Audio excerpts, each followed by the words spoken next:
নমস্কার, আমি আকাশ। পুরাণ পর্ব ইউটিউব চ্যানেলে বন্ধুরা আপনাদেরকে আবারও স্বাগত। কেমন আছেন বন্ধুরা? অনেকগুলো দিন কেটে গেল, আমি ভিডিও দিতে পারিনি। পুজো ছিল এবং বিভিন্ন পারিবারিক কারণের জন্য আমি ভিডিও দিতে পারিনি। তো পুজো তো কেটে গেল, কালী পুজো কেটে গেল। সবার কেমন কাটলো কালী পুজো অবশ্যই কমেন্ট সেকশানে কমেন্ট করে জানাবেন। চলুন বন্ধুরা, আজকে একটা নতুন ভিডিও নিয়ে আপনাদের সামনে আবারও আমি চলে এসেছি। আপনাদেরকে আজকে এমন একটি ভিডিও বা রহস্যময় কাহিনী শোনাবো, যে কাহিনী আপনারা হয়তো এর আগেও শুনেছেন, তবুও আপনারা এখনও আপনাদের মনের মধ্যে কৌতূহল রয়েছে সেই কাহিনীটাকে নিয়ে বা সেই গল্পটাকে নিয়ে বা সেই সত্য ঘটনাটাকে নিয়ে। চলুন বেশি দেরি না করে আজকের ভিডিওতে যাওয়া যাক। বন্ধুরা, আজ আমি আপনাদের বলবো এমন এক রহস্যময় শহরের কাহিনী, যা ছিল পৃথিবীর স্বর্গ, দেবতাদের মতে নির্মিত ভগবান শ্রীকৃষ্ণের দ্বারকা নগরী। আজও গুজরাটের সমুদ্রের নিচে ঘুমিয়ে আছে সেই প্রাচীন স্বর্ণনগরী। কেন ডুবে গেল? অভিশাপ নাকি ঈশ্বরের নিজস্ব লীলা? চলুন জেনে নিই দ্বারকা নগরীর হারিয়ে যাওয়ার ইতিহাস। মহাভারতের আগের সময় মথুরায় রাজা কংসকে বধ করার পর কৃষ্ণ ও যদু বংশকে বারবার আক্রমণ করতে লাগলেন কংসের শ্বশুর জরাসন্ধ। জরাসন্ধ ছিলেন মহাবলশালী ও 18 বার মথুরা আক্রমণ করেছিলেন। তখন কৃষ্ণ বুঝলেন সরাসরি যুদ্ধ করলে নিরপরাধ মানুষ মারা যাবে, তাই তিনি সিদ্ধান্ত নিলেন আমাদের রাজ্যকে এমন স্থানে নিয়ে যেতে হবে যেখানে শত্রু পৌঁছাতে পারবে না। তিনি তখন সমুদ্রের দেবতা বরুণদেবকে অনুরোধ করেন কিছু ভূমি দিতে। বরুণদেব সম্মতি দেন, আর দেবশিল্পী বিশ্বকর্মা কৃষ্ণের নির্দেশে এক দেবোপম শহর নির্মাণ করেন, যার নাম রাখা হয় দ্বারকা। বিষ্ণু পুরাণ ও স্কন্দ পুরাণে লেখা আছে, দ্বারকা ছিল সোনার প্রাসাদে ভরা, রূপার দরজায় সজ্জিত আর মুক্তোর আভায় দীপ্ত।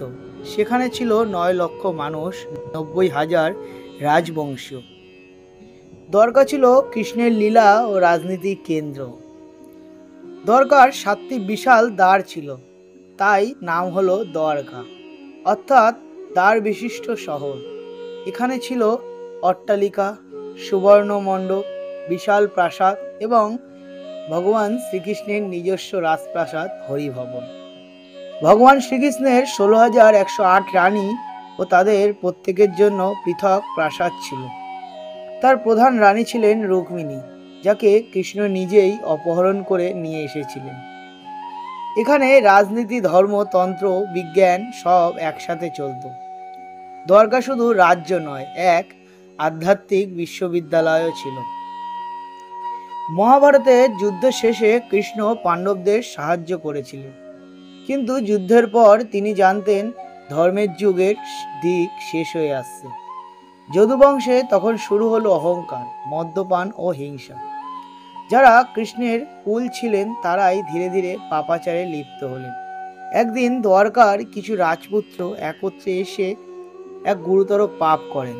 তারা এক মুনিকে ঠকাতে চেয়েছিলেন। এক ছেলেকে নারীর সাজে ডেকে জিজ্ঞাসা করলেন, হে মহর্ষি, বলুন তো এই নারীর গর্ভে ছেলে হবে না মেয়ে? মুনি তৎক্ষণাৎ বুঝে গেলেন তাদের ছলনা। রুষ্ট হয়ে অভিশাপ দিলেন, এই নারীর গর্ভ থেকে জন্মাবে এক লোহার দণ্ড, যা তোমাদের বংশ ধ্বংস করবে।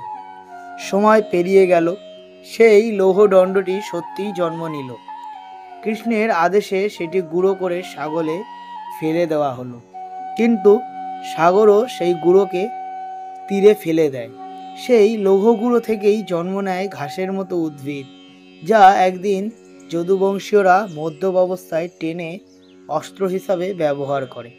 তখন তারা একে অপরকে আঘাত করতে শুরু করে এবং যদুবংশ নিজের হাতে নিজেই ধ্বংস হয়ে যায়। এই ঘটনার নামই মুষল পর্ব, অর্থাৎ লৌহদণ্ডের পর্ব। কৃষ্ণ তখন নির্বাক, কারণ তিনি জানতেন এটাই ঈশ্বরের পরিকল্পিত লীলা। সব শেষে ভগবান শ্রীকৃষ্ণ চলে গেলেন বনবাসে। বনে ধ্যানমগ্ন অবস্থায় বসেছিলেন। তখন এক শিকারী জরা দূর থেকে কৃষ্ণের পদদেশকে হরিণের মুখ ভেবে তীর ছোড়ে।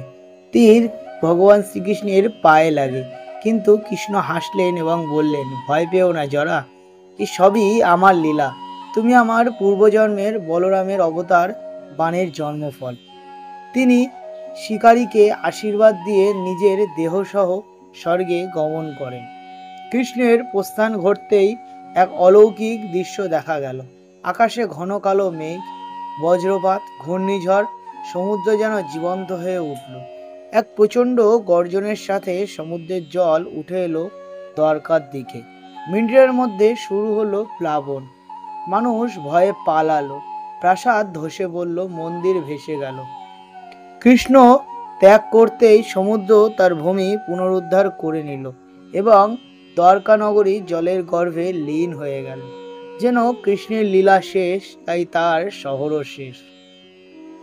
1988 থেকে 2005 সালের মধ্যে ভারতের সমুদ্রবিজ্ঞান গবেষণা সংস্থা গুজরাট উপকূলের গোমতী নদীর মোহনায় জলের নিচে বিশাল পাথরের প্রাচীর, রাস্তা ও মন্দিরের ধ্বংসাবশেষ আবিষ্কার করেন বা খুঁজে পান।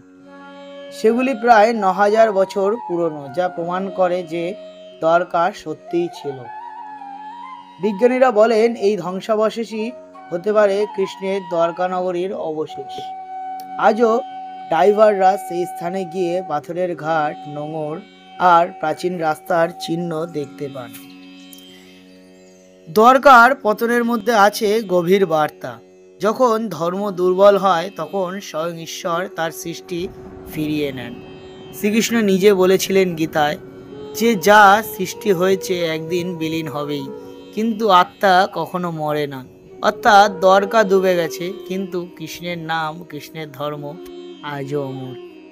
বন্ধুরা, দ্বারকা আজও সমুদ্রের নিচে নিদ্রিত, কিন্তু শ্রীকৃষ্ণের বাণী আজও মানুষের হৃদয়ে জেগে আছে। দ্বারকা হারিয়ে গেছে, কিন্তু তার আলো আজও জ্বলছে আমাদের ভিতরে। কারণ যখনই অন্যায় বাড়ে, কৃষ্ণ আবার ফিরে আসে নতুন রূপে, নতুন যুগে, ধর্ম পুনঃস্থাপনের জন্য। তাহলে সবাই মিলে একবার কমেন্ট সেকশনে বলবেন জয় শ্রীকৃষ্ণ, রাধে রাধে। আর বন্ধুরা, আপনাদের এই ঘটনাটা বা এই কাহিনীটা, সত্য কাহিনীটা আপনাদের কেমন লাগলো অবশ্যই কমেন্ট করে জানাবেন। এবং সত্যি দ্বারকা নগরী গুজরাটের গোমতী নদীর তলদেশে এখনো পর্যন্ত সেই কৃষ্ণের প্রিয় নগরী দ্বারকা নগরী এখনো পর্যন্ত রয়েছে। আর ভগবান কৃষ্ণের লীলা কখনো শেষ হবে না। তিনি আমাদের হৃদয়ে আজীবন কাল পর্যন্ত থেকে যাবেন ভক্তি ও বিশ্বাসের মাধ্যমে।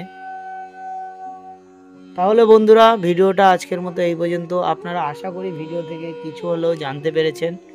যদি ভিডিওটি ভালো লেগে থাকে তাহলে লাইক করবেন, কমেন্ট করবেন, শেয়ার করবেন বেশি বেশি করে, আর চ্যানেলটিতে সাবস্ক্রাইব করে পাশে থাকবেন। বেল আইকনটা অবশ্যই প্রেস করবেন, যাতে নতুন নতুন ভিডিও আবারও আপনাদের কাছে সর্বপ্রথম পৌঁছে দিতে পারি। তাহলে আজকের মতো এই পর্যন্ত, দেখা হবে পরের কোনো একটা ভিডিওতে। ততক্ষণের জন্য ভালো থাকবেন, সুস্থ থাকবেন এবং সদা সর্বদা আমার এই চ্যানেলের সঙ্গে যুক্ত থাকবেন। ধন্যবাদ।